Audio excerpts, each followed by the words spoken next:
All right. Well, happy, beautiful, amazing evening, all.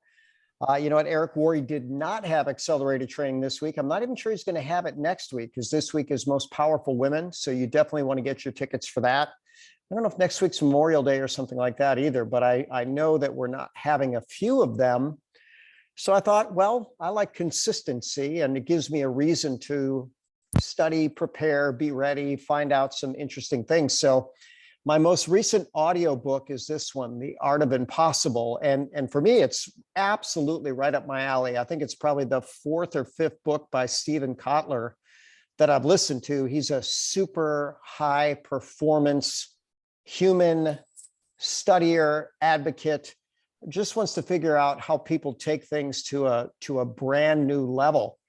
He has a very interesting story. When action sports were big, in the 90s, he was a journalist who loved action sports. And he, basically talked to his editor and is saying, hey, I want to follow these guys around. So literally, he did extreme sports from big wave surfing to skiing to kite suit gliding. I don't know how many different fractures he experienced in that. Somehow he said over 60, I think, in one interview that I had heard. So he put his body on the line. But what's so fascinating is he talked about how what was once impossible is now routine. So there used to be papers written how it was absolutely, according to the laws of physics, impossible for people to surf anything more than a 25-foot wave. And then it was impossible to paddle into anything that was over a 25-foot wave. But yet people paddle into 80-foot waves and they are towed into 100-foot waves. So this isn't going to be about extreme sports, but extreme accomplishment. And you know what? I plenty of what's going on in our organo team, I certainly did not see as possible in the very beginning, because I was used to doing things pretty much by myself. And I was okay with that. I could achieve things by myself. But remember that team acronym, together, everyone achieves more. And that's definitely true. So a big part of achieving the impossible is consistently getting into what they call the flow state. So here's the definition of it. Flow is an optimal state of consciousness, a peak state where both we feel our best and perform our best. So wouldn't we just all love that? Wouldn't we want to just feel beyond fabulous and really accomplish? Now, here's the key takeaway from this. It is a transformation available to anyone, anywhere, provided that certain conditions are met. So that's what I'm going to share with you. I would love for all of us to get into flow. Well, really for everything, if possible, right? For the things that we enjoy, why not get into flow? And if we get into flow in our business, that could be really amazing. So when we start talking about triggers of flow, we won't go into the group flow triggers other than to say that they're there. So if people have shared goals and they're working together, that's where everything really can move forward. I found it pretty fascinating that this bonus trigger is the desire to prove something or someone wrong. And somehow, some way, that seems to be a big one with Eric Worre. And it is with a lot of high achievers, actually. I don't necessarily want to look at the external triggers because those are outside of us, but I'm going to focus this on the internal triggers. So you want to have clear goals, you want to have feedback, and preferably near immediate feedback. You want to balance the challenge with the skills. And you know what? I think that's where a lot of us get into trouble. We bite off more than we can chew. And then when we don't chew it, we might feel defeated, or at least that's my own personal experience. I like bites that I can chew, but if you take a little bigger bite, go beyond your comfort zone, that's the place to go. Certainly you want to concentrate and focus on what you're doing. I like these big three: curiosity, passion, purpose, and then autonomy. I didn't put a slide together for autonomy, but very simply, freedom is what we're talking about here. You have the freedom to build as you want to build, with who you want to build, where you want to build, as much as you want to build. And I think we're all drawn to that, at least those of us that choose this as a profession, because we want that type of freedom. So again, I'm going to focus on the internal triggers. I love Natalie for a lot of reasons. She's absolutely amazing and inspiring. And she had her best organo month ever. And I keep track of her. Why? Because she's a leader and a mover and a shaker. What was her goal? It was a very clear goal. And that's component one of flow. You want to have a clear goal. And if you watch her conversation on success or recall or watch it again, it was really quite good. But she said, okay, this month I'm going to sample 100 people. Now, she didn't do it all on her own. She had other people send out samples, which I think she initiated. But, if you're in Canada and you want to sample someone in the US, it's problematic. And that's why we do utilize teamwork all over the globe. But I like that clear goal of 100 samples a month. As our team, we talk about 10-4-2. And she said, some people have a goal of 10 samples a month. Believe it or not, that's most network marketing companies. And we're talking about people in the mastermind that are, earning a fortune. And we can't make income goals, so I won't, but a fortune. Let's just say a fortune. And 10-4-2, 10 to try, so they sample 10, 4 to buy, so they win 4 new customers. That's a pretty good ratio. 2 to fly, 2 people sign up. So with those 100 samples, record month, my hat's off to you, Natalie. Really, really done. And I have to think about that. Have I sent out 100 samples in a month? Probably, but I don't know that I ever tracked it. So maybe I should pay more attention to that type of thing. So how about clear feedback? And I want to preface this with Eric Worre's magic phrase, if I would you. If I gifted you 2 epically amazing, delicious samples of our wonderful coffee, would you drink it and then tell me how you like the taste and how did it make you feel? Now, that really is the method that has grown our team and really took Organo to billions with an S, plural, in sales. If I would you.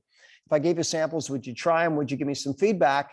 And we really like that feedback, right? So when would you drink your coffee? By 9 a.m.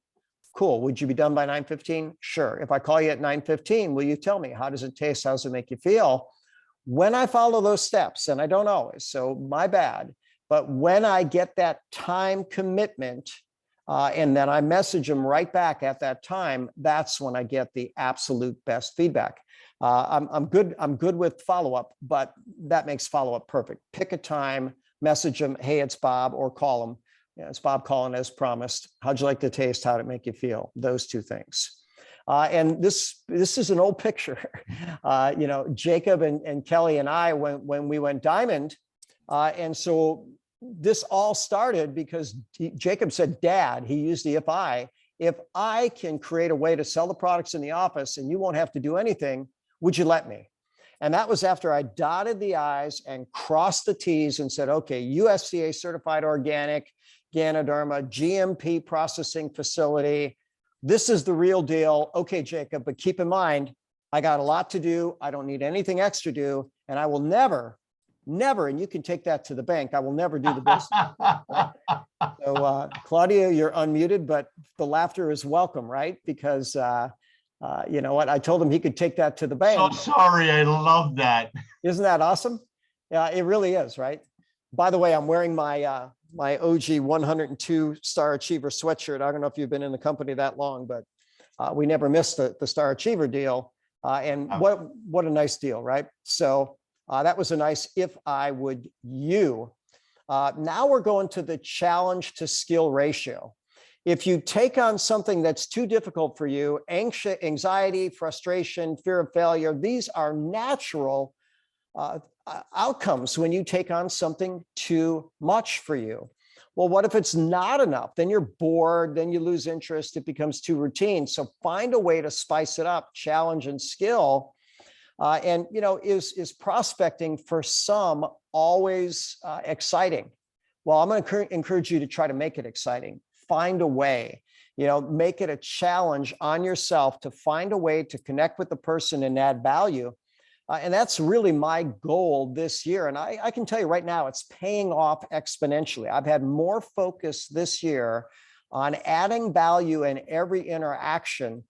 And have we made more money this year? Not that that's the marker, right? I almost think we've made more money this year, and we're not even halfway through, than we have any other year. I mean, everything is just flowing beautifully, right? That's just a statement that it's working. Universal law works. We reap what we sow. And I mean, I'm not just talking organo, but all the businesses. Every interaction, I'm saying, okay, how can I add value? It makes it interesting, keeps me in flow, keeps me engaged. And I'll tell you, it's absolutely working. So what about focus, concentration, deep work? Fantastic book. Paul Caldwell is a huge fan of deep work. I'm a big fan of deep work. Robin Sharma is a big fan of deep work. And I'll mention again his 90-91 rule. For the first 90 minutes of your workday for 90 straight days, lock yourself in. He calls it a tight bubble of total focus. No way to be disrupted. Steve Kotler, you could tell he was hanging out with these big wave surfers and these, mountain snowboarders and things like that. He says, if you work at a place where you can't put a sign on your door that says F off, I'm in flow, and I wouldn't use that language, but he does, you got to really protect that flow time. And that's what Robin's really talking about with his 90-91 rule. All these things are weapons of mass distraction. So put them away. Now we're going to get to the idea of curiosity. And Einstein said this: I have no special talents. I'm only passionately curious. And what Steve Kotler says, now that they've done functional brain MRIs, when you are curious, you're automatically at least the start of flow. You start paying attention and it's effortless. I mean, if you're really curious, if you're intrigued, if you're looking into something, you know what? That's going to get your flow. And then notice he said he's passionately curious. So he's got these two things together in one. And what did Einstein say about curiosity? He says it'll actually increase your learning, it'll increase your personal growth, and it will decrease your judgment. And couldn't we all benefit from that? I had a life coach one time that said, Bob, here's the thing I want you to focus on. Be curious, especially when you're rattled. If someone rattles your cage, be a little curious and say, okay, I'm curious. Why did you take that action? Why did you do that? And you might get some pretty interesting responses. And by the way, curiosity was Da Vinci's #1 factor. And they said he was the greatest genius of absolutely all time. So now we look at Buffett. What's his big quartet for success? Integrity, passion, leadership, and drive. That's a pretty good 4. Buffett was at one time the richest man in the world. And look at how he ranks them, right? #1 is most important. If someone does not have integrity, you hope that they're lazy, stupid, and not influential, sorry. So, he says, hey, Hitler had, passion, leadership, and drive. He just didn't have any integrity. So very, very important for that. And I call that out for just the passion. And how about purpose? Now, Steve Kotler says this drives absolutely everything. Purpose, purpose, purpose. What's your purpose? We might call it your why. If your why doesn't make you cry, keep looking. And hopefully they're tears of joy. You don't have to have, tears where you're devastated, but tears of joy can be really, really good. So notice what Napoleon Hill said. The principle of definiteness of purpose is the starting point of all individual achievement. So why are we doing what are we doing? You know my story. Shoulder injury, X-ray, bone scan recommended. Okay, who's going to take care of my family? Then I got out of casual mode to let's build this thing. And 6 months later, Diamond. Diane's story. She, basically needed to take care of her and her son and her mom. She found a way. What was Jacob's story? You know what he says? He says, look, when I was in high school, I didn't know what I wanted to do, but I know what I didn't want to do. I didn't want to sit inside. I didn't want to sit in a cube. I didn't want to be on anybody's schedule. And ultimately, retiring by age 23, and, he spends most of his time day trading and things like that. And that's going quite good. Does he still have his team? Yeah. Does he still support his team? Yeah. Is he still making a fortune? Yeah. That's fun stuff. So he got there pretty quick. So that ends that part of it. And any questions from anyone about anything? I'll open it up if that's okay. I'm sorry I didn't have myself muted, and I apologize. I for the love interruption. the laugh. I love the laugh, and I love you. Absolutely. Oh, and I love you all back. Love you, Buck. It's funny, I did my first event this weekend in a long time as a health and wellness event, and thank you. And it's where's your comment? If I would you. So I've got people coming smiling, offering them a cup of coffee. And it's just like, I would really, really appreciate it. Now you just came into the show. You're probably going to be walking around for 15, 20, 30 minutes, which will probably just give you enough time to feel the difference from the coffee, right? And I said, I would be honored if you come back and, just give me two answers, two questions I'm going to ask you, how you like the taste and how it makes you feel, right? Because people come to the booth and ask you, so what's so different about your coffee? I go, well, if you come back in 50 and 20 minutes and you tell me, then we'll both know, right?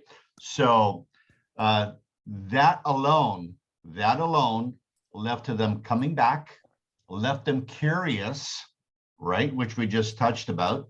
And 4 applications, $100 worth of products each, and 4 new business members in 6 hours. So am I flying? Yes, absolutely. So if I would you raise the curiosity. So absolutely love it. I've got 4 more shows lined up and I just can't wait. I'm intermittent fasting and I didn't eat till 9, 10 o'clock last night until I had everybody in the system. I wasn't even hungry. So anyways, I just thought I wanted to share that. I was just super excited. Well, that's the kind of share we all need to hear. So well done. Super proud of you, my friend. Well done.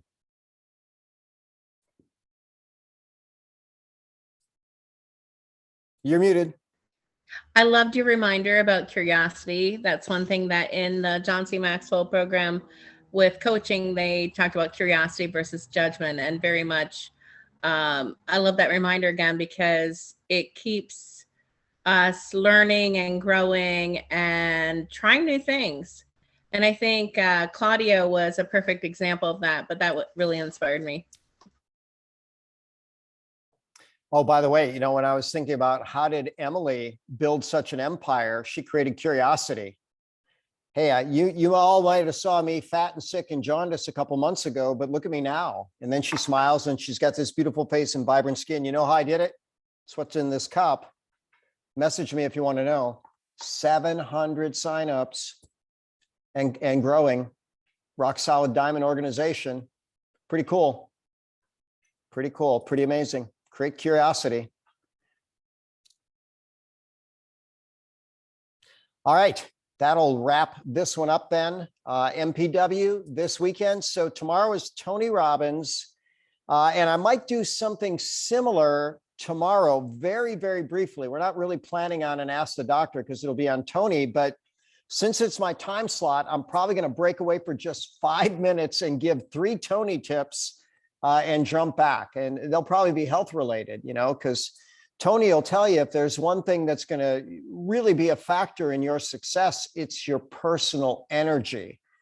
And no energy is not very attractive. Vibrant energy, that is magnetic. And so Tony taught that. He lives it. He teaches it. I'll probably share a little bit on that tomorrow. I'll be very brief just because I want to stay consistent. As leading up today, I thought, okay, no accelerator. Should I take the night off? No, I love you guys. I love sharing this. It gave me a reason to dig into some of this. I'll tell you what, that book's a powerhouse book. Impossible. The Art of Impossible is a powerhouse book. So cutting edge information, and we can all get to flow. So let's flow to success. Good night, all, and God bless. Love y'all. Good night. Thank you, Dr.